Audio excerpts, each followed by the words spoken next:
The world watches as the conflict in Ambazonia continues to escalate, raising concerns about the future of this region. Currently, the state of the conflict remains tense, with key events unfolding that continue to shape the trajectory of this crisis. Recent times have seen negotiations take place, peace talks initiated, and major battles fought, all under the cloud of an uncertain future. The impact of this war is palpable on the ground. The people of Ambazonia and Cameroun are engulfed in a situation that has upended their lives and disrupted their sense of normalcy.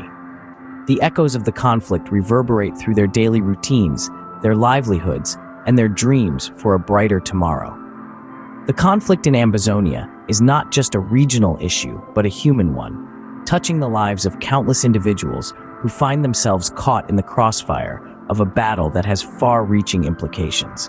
As the days roll on, the world remains hopeful for a peaceful resolution between Ambazonia and Cameroun. The human toll of this conflict is impossible to ignore.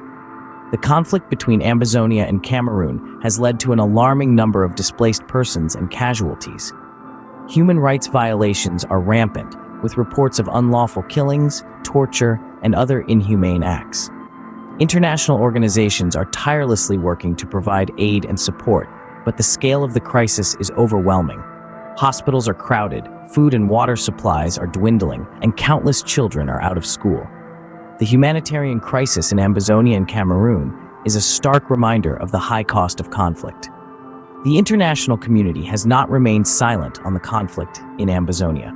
Voices from all corners of the earth, inclusive of global organizations, foreign administrations, and prominent individuals, have made known their worries. Entities like the United Nations and the African, among others, have pleaded for an immediate ceasefire and dialogue. However, in a turn of events, France, the country that once ruled Ambazonia, is supplying dictator Paul Biya with more weaponry to intensify the assault on Ambazonians.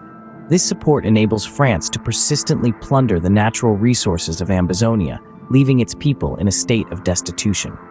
As the world stands witness, the cry for peace in Ambazonia amplifies with each passing day. Despite the escalating crisis, the international community's response has been largely inadequate. Criticism has been mounting against global organizations like the United Nations and the International Committee for their perceived lack of action against dictator Paul Biya, strongly supported by France. Ambazonia's inhabitants feel deserted by the world leaders, left to fend for themselves in the midst of escalating violence. Daily, the death toll of innocent civilians is rising, and the pleas for intervention grow more desperate. They seem to be unheard by those with the power to make a difference. The lack of concrete action by the global powers not only stokes the flames of the ongoing conflict, but also leads to the relentless loss of innocent lives. The necessity for a robust global response more urgent than ever. The world cannot afford to ignore the suffering of Ambazonians. We are in a critical moment requiring immediate action. The most pressing question is, will the international community step up its efforts, or will the cries for peace continue to echo unanswered?